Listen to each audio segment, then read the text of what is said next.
been a little crazy already this morning. Almost saw that near miss accident. Oh my gosh.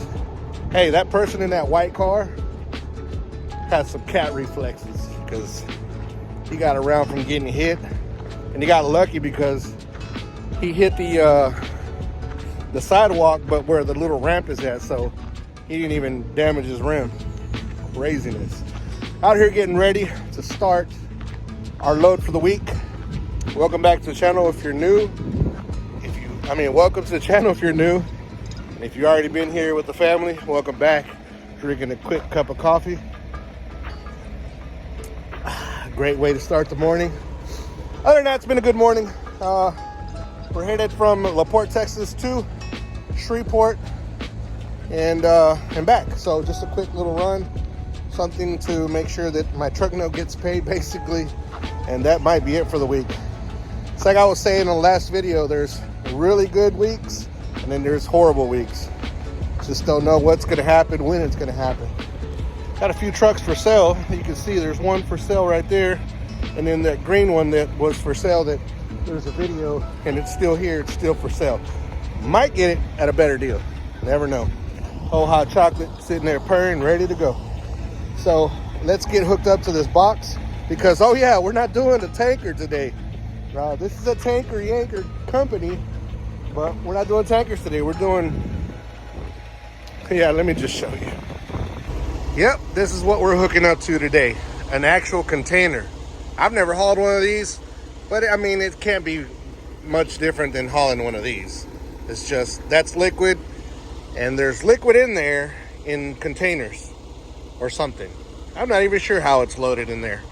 Nonetheless, one thing we always have to do when we're doing these these containers, I'm gonna say ISOs a lot probably on this video because that's what I'm used to hauling, is to make sure that these locks right here are locked in place. See how they turn? And if it's turned like this, they can lift it off and be able to take it off with that machine right there. But once they load it on here, you got to make sure that these are locked in place, because the last thing you want is for one of these to go boom on the highway. You're not going to have a good day. Now this is a sliding chassis, so whenever I get to the customer, I'm gonna move this pin right here, which most trailers, 99% of trailers for tankers, don't have sliding anything. They're just one straight chassis or one straight, let's see, do we have one over here? I think we have one right here. Oh, there we go. See that right there? That can't be moved at all. So it is what it is, and that's the position it stays. Now these sliding chassis are meant for whenever you get to a customer and you have to back up to a dock, you move that right there, and this whole section right here slides underneath, and then you can back up to a dock and get things unloaded. Other than that, the rest of it's pretty much the same as any other trailer. Check your tire pressures, check your lug nuts, check your lights, make sure everything's working. I mean, that's all pretty much the same with every trailer. But like I say, I don't normally do these type of things, and I don't even know what those are. Like, I've never even seen those here, so I don't know. Maybe that's the next thing we're gonna be hauling, and I don't even know what they are. They're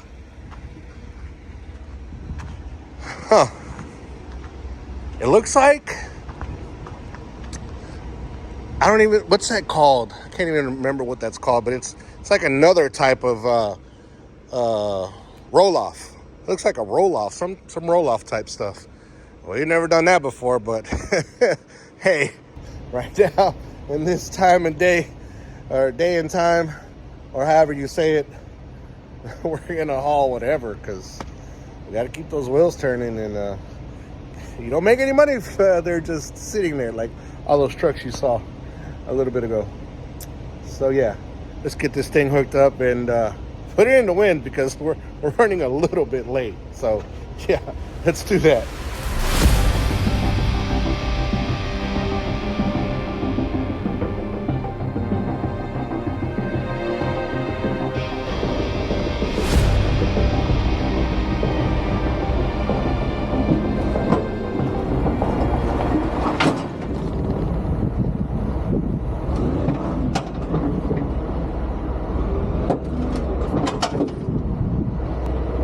Yeah, make sure to always do your tug tests. Do a couple of them before you take off. And always look inside here to make sure that the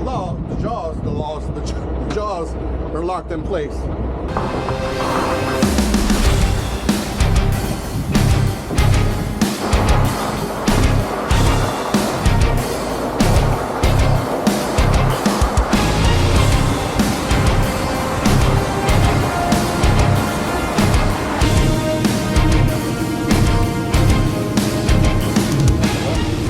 But anyways, this was supposed to be a day load, just out and back real quick and be done with it. But your boy didn't prepare. Let me explain. So the load that I'm on was supposed to be a 1 p.m. delivery. As you guys can tell, it is nighttime. Well, actually about 4:30 in the morning. And supposed to be a 1 p.m. Delivery. Ended up showing up at 2:30 p.m. Excuses or lack rear ends. Everybody's got one, so we're not going to go there here. I'm just going to let you know what mistake I made. Now, I didn't have to post this, but I like to be transparent, and I like to show the good and the bad. Today, kind of bad. Not really, but whatever. It's going to cost me money at the end of the day, but here we go. Now, so just so you guys can understand my situation and how I do my stuff is that 99% of the loads that I do, got one light that's out, I can see it right there. 99% of the loads that I do are open window deliveries between 7 a.m. and midnight. A lot of them, like 99% of them. And this load had a 1 p.m. delivery, like I said earlier. Now, they didn't relay it to me that this was a very time-sensitive load. Not blaming them. Totally blaming myself. I'm the one that made the mistake, and I'm the one that needs to suffer the consequences. But nonetheless, they didn't relay that it was a very time-sensitive load, and I ended up messing up. I mean, just plain and simple. I screwed up, and now I got to deal with it. So we're gonna have to go deliver this thing, like I said, at 6 in the morning. Hopefully we can get it all off, and then head back to Houston. So now this whole load that was already a cheap load as it was, and it's always the cheap loads or the special loads or whatever, excuse me, that end up costing you way more money. So yeah, now I not only have to pay extra fuel because I'm idling, because it was pretty dang cold last night, I also have to spend more money on food and showers and all that stuff that I got to spend more money on.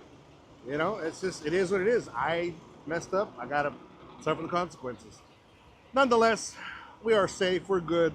Hot chocolate is good. Trailer's good. And we're going to go ahead and go deliver this. And then we'll let you guys know what exactly was inside this container. All right, fam, we made it to our destination where we're going to unload. And the guy that's here was telling me that if I would have showed up yesterday, actually made it here, they would have probably went ahead and unloaded me. Now you tell me. All right, let's pull this out. There should be a little notch right there, that little notch. It's in place. Pin is out. And we back her on up.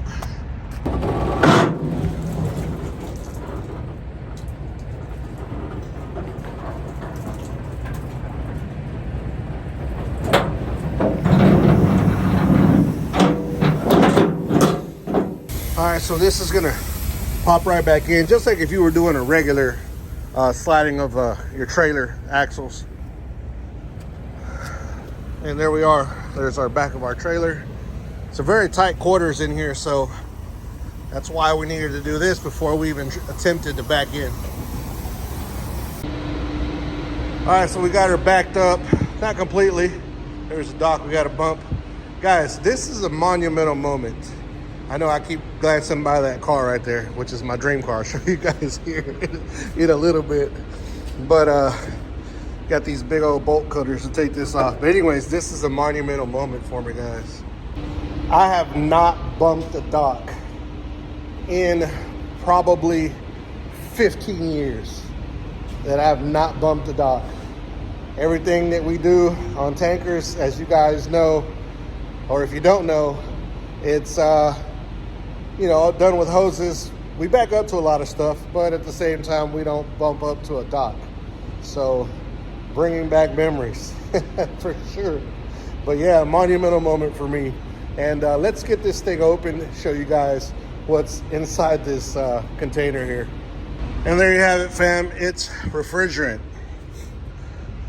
The 410A. This is normally used for your houses and stuff like that. The reason I know is because I'm actually certified to be able to do air condition, believe it or not. But yep, that's what's in here, and it is plumb full, all the way from India. Man, that is a lot of refrigerant. There we are, backed on in. Again, first dock that I bumped in over 15 years. All right, let's get to this. Man, I don't know, you guys, hold on, let me turn it around real quick. I don't know, fam, if you guys can, you probably can't see the emotion that I have, the smile that I have, seeing this car right here, which is a dream car of mine, like literally dream car. The only thing that would top this car right here, just how it sits, even the color is perfect, would be a 64 black on black convertible Impala. But this right here is second place. And nonetheless, if I could afford one, I would love to even have this one right here. Holy, not expecting this. See, this is the cool things about driving trucks, man. You get to see things that a lot of people don't get to see. I know this is not out of the ordinary in the West Coast, in a lot of places, but it is to see something in this good, a pristine shape. Boy, this video took a turn. 1965 Impala. Wow. SS, if I'm not mistaken, or it might not be. But this color scheme, these wheels, lowrider style, this is what I grew up on. Now, I know I'm from Houston, and I should be in love with slabs and all that stuff, but you gotta remember, I grew up in the 80s and 90s. Snoop Dogg, Tupac, Dre, Ice Cube, Eazy-E were all my idols, and they drove around and stuff like this. So this is what my passion was, the lowriders, and it always has been. It has not changed. I still don't like the Houston style cars, but I used to even have a lowrider. It was a little mini truck, but it had hydros and it had the wire wheels like this. Man, again, this might not be much for a lot of you guys, but for me, dream car. If I ever had the money to be able to afford a dream car, this right here would be it. All right, fam, we have got her closed up, ready to roll. Now, you might ask the question, can you ride around with the trailer like this? And actually you could, because it actually does lock in place, just like it does if it was in the back position. I'm gonna go ahead and put it all back because the ride's a little bit smoother.